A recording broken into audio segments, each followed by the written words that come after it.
Hello everyone, Raymond Moore, the Kilted Prepper. How's everybody doing today?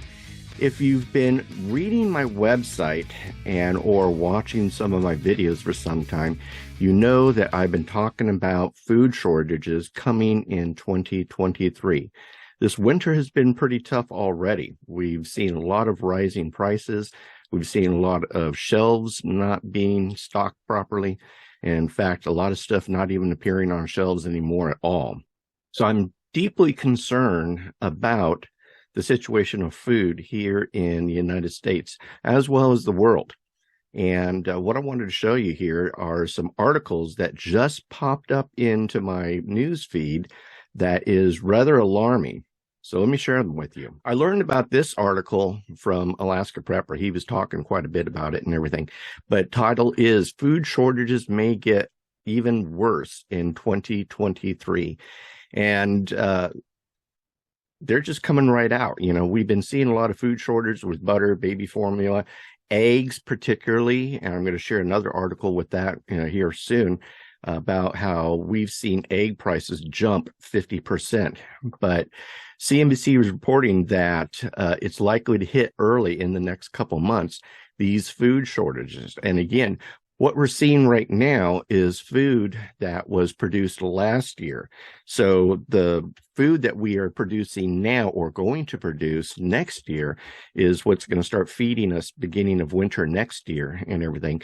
And already we've been seeing shortages because of the droughts. I've been warning that this winter is going to be pretty harsh, and it has been. You know, we've seen a lot of people, basically transition from not having even a traditional turkey meal at Thanksgiving to even higher prices here at Christmas. And so it's been rather alarming. But that's not the only thing. I've been warning folks, look out for 2023, 2024. And already we are seeing prices go crazy. And so just as you saw with that one article, and in fact, let me share another one here with you. As you can see here, egg prices have jumped nearly 50% in 2022, data shows. And what we've been seeing here, and this is primarily due to the avian flu situation. The avian flu situation has created high prices in chicken, poultry overall, but egg production is rather low as well. We were just at the store the other day, and I noticed a dozen eggs. I don't buy the large eggs. I usually buy extra large eggs. Extra large eggs are now going for $4.95 a dozen, where, 2 years ago, they were sitting at, $2.50, $2.75. And now we're looking at almost $5, in fact, $5 for a dozen extra large eggs. But that's not all. We're being shown also that supply streams are not going to get any better. In fact, Forbes just reported this following article titled, Keep Your Seatbelts Buckled. Don't expect a return to supply chain normality in 2023. So a lot of the supply chain issues that we've been having are going to even consider getting worse or just not getting better at all. And some of the statements here that what we're looking at is, why are these supply chains going to get worse? Inflation and recession. Folks, like it or not, we are in a recession. And even though the government says that we're not and everything, we're in a recession. And then because of that, we are seeing a dramatic downturn in demand. When there is a recession, people are not spending as much money. Because people are not spending as much money, demand for products are not there. And then supply shortages, just right there in itself. We know that there's going to be a large amount of supply shortage, especially in the fertilizer arena. I mean, fertilizer is going to be a massive problem in 2023, as well as what we're seeing right now, weather disruptions. I mean, this massive storm that just hit us, and then there's another storm sitting on the West Coast. It looks like it's going to sweep across the nation with that one as well. So our nation is really hitting hard in the supply chain arena. We're facing a food pricing problem in 2022 that's creating havoc around the world. Well, if we don't get on top of this thing quickly, and I don't mean next year, I mean this year, you will have a food availability problem in 2023, and that's going to be hell on earth. What do you think What do you think are worst case scenarios, best case scenarios, most likely scenarios? I mean, you have in your book that we might see 1 billion people die of famine. I think that's the low case, unfortunately. I think that's the best case scenario at this Super point. optimistic.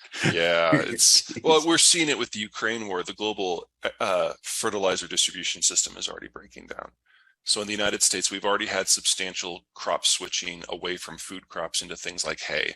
And in the rest of the world, they're just using less fertilizer. So we won't have a good idea for just how big the global shortage is going to be until probably the second week of September. That's when we usually get our first big estimates for most of the Northern Hemisphere's planting. And that's just the start of this, because it takes 3 years to rebuild a nitrogen or a phosphate supply chain system, and 10 years for potash. So, whatever we are facing in September, that's the beginning, at least 3 years of that, probably a lot more. And in the case of Brazil, they were luckily able to surge their imports of fertilizer, but then it just stopped. So they have enough for this season, but nothing for next. And that's the world's 3rd largest exporter. So the famine starts at the end of this. More than anything, I want you guys to continue to get prepared, continue stocking up. It's good to shoot for a 30-day supply. Once you have that 30-day supply, then shoot for a 90-day supply. Once you have that 90-day supply, shoot for a half a year and continue to do so until you have about a year's worth of goods and stuff prepared and supplied and your pantry looking good.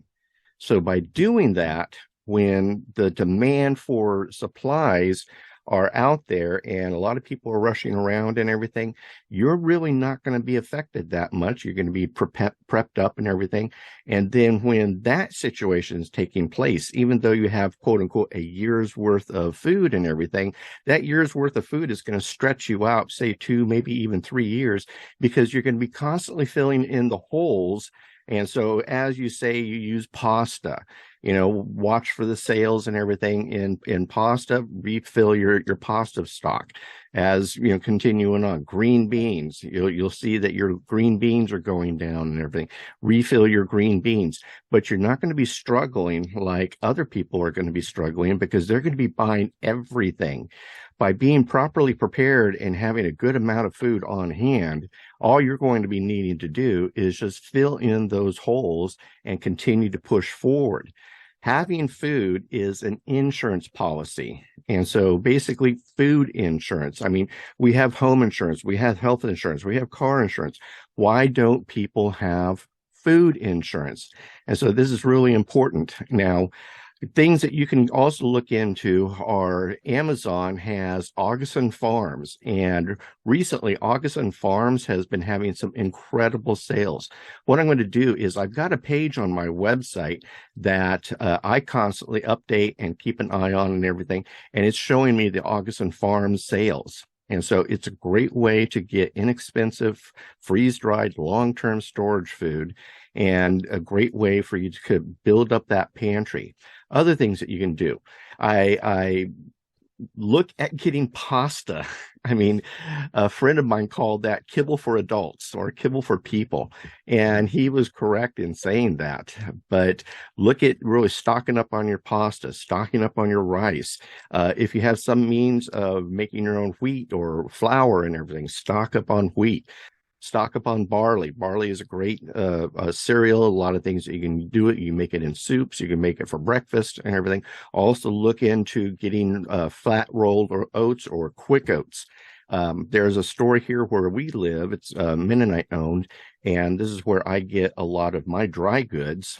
And so I went out and got a rather large bag of quick oats, and it only cost me $30, where a can of Quaker quick oats is going for about $6, $7 and things. So why not buy in bulk?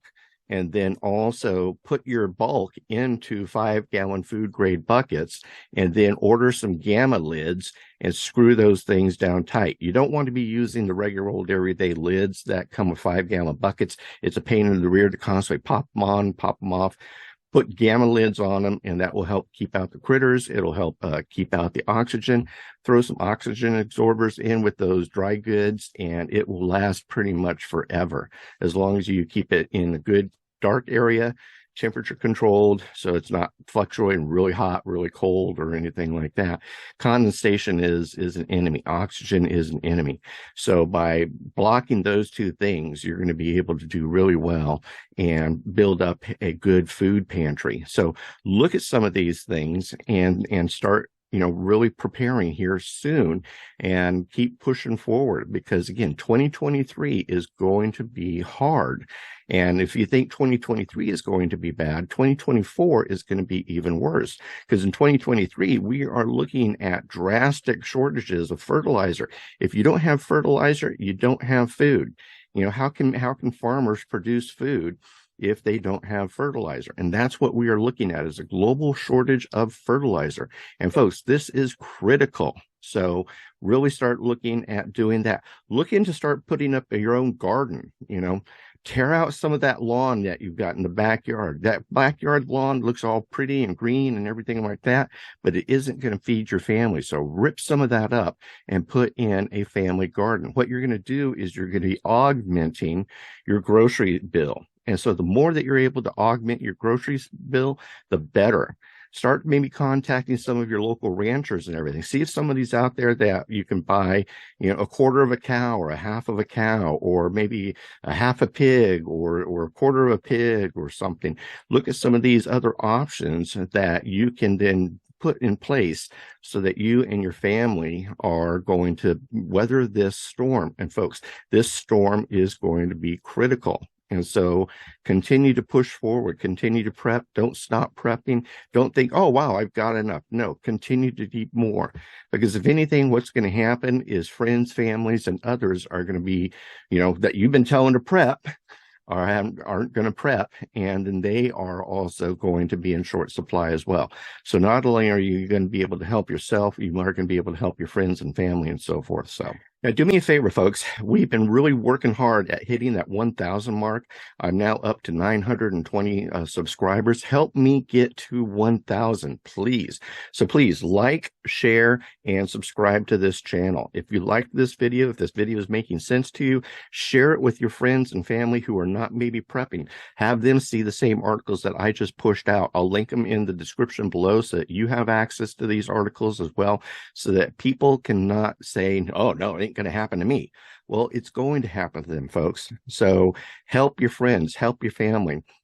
I would rather have more allies than enemies, and allies being preppers. I want more people being prepared so that the resources are not going to be getting tapped out.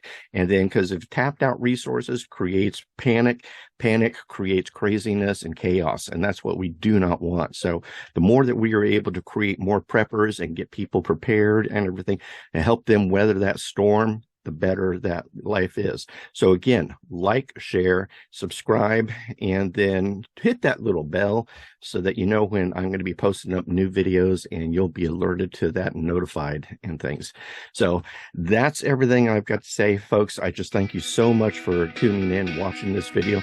I'm Raymond Moore, Kilted Prepper. We'll see you. Goodbye. God bless, and Kilt on.